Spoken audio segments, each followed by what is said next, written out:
Halifax, 1917.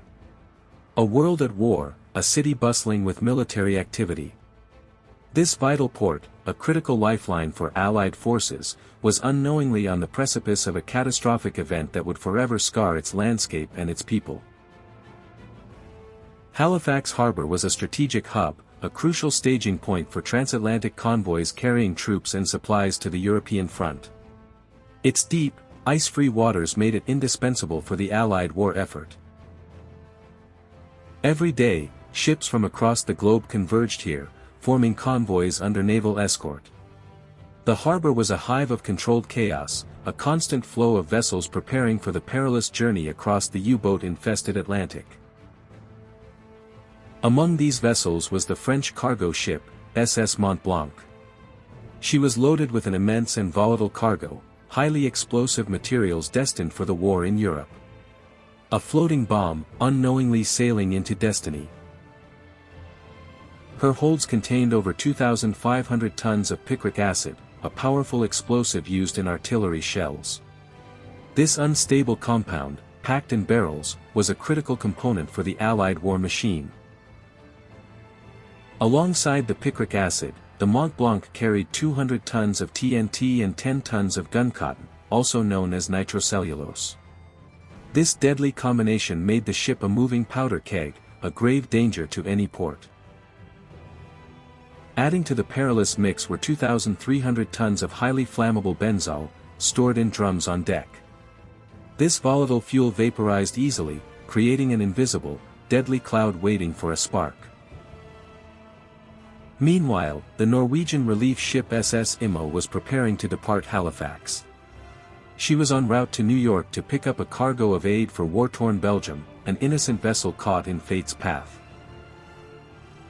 December 6, 1917 dawned cold and clear. The city stirred, ordinary lives unfolding. Children went to school, workers headed to factories, oblivious to the horrific events that would shatter their peaceful morning within hours.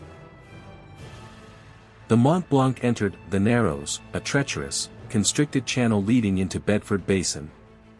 This bottleneck required careful navigation, particularly for large ships, setting the stage for an inevitable encounter. As the Mont-Blanc steamed inward, the Immo, delayed, was now heading outbound. Due to wartime regulations and pilot confusion, both vessels found themselves on a collision course within the narrow channel.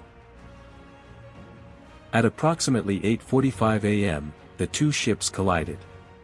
The Immo struck the Mont-Blanc's bow, tearing a gash. Benzol barrels on the French ship's deck ruptured, spilling their highly flammable contents. Sparks from the collision ignited the spilled benzol. Flames immediately engulfed the Mont-Blanc's bow. Realizing the immense danger, the crew quickly abandoned ship, knowing their vessel was a ticking time bomb. From shore, residents watched the blazing ship with curiosity, unaware of its deadly cargo. People gathered at windows and along the waterfront, captivated by the dramatic spectacle unfolding in the harbor. The fire quickly spread, engulfing the ship's midsection where the explosives were stored. Intense heat built up, threatening to detonate the picric acid and TNT. Catastrophe was now minutes away. At 9:04:35 a.m., the Mont-Blanc exploded. The largest man-made explosion prior to the atomic bomb, it unleashed unimaginable force, vaporizing the ship and creating a massive mushroom cloud. The blast instantly leveled the Richmond district of Halifax, a densely populated working-class neighborhood. Homes, businesses, and infrastructure were obliterated, reduced to splinters and dust in an instant. A massive tidal wave, triggered by the explosion, swept through the harbor and onto the shores. It capsized boats, carried ships inland, and further devastated coastal areas, adding to the destruction. Debris rained down across the city for miles. The Mont-Blanc's anchor shank, weighing half a ton, landed over 2 miles away. Shrapnel and shattered glass became deadly projectiles. In the wake of the blast, stunned survivors emerged from the rubble, many blinded by flying glass, others severely injured.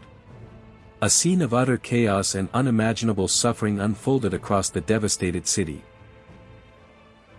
The immediate response was heroic. Doctors, nurses, and ordinary citizens rushed to help, tending to the wounded amidst the destruction. First responders faced an overwhelming task in the shattered city.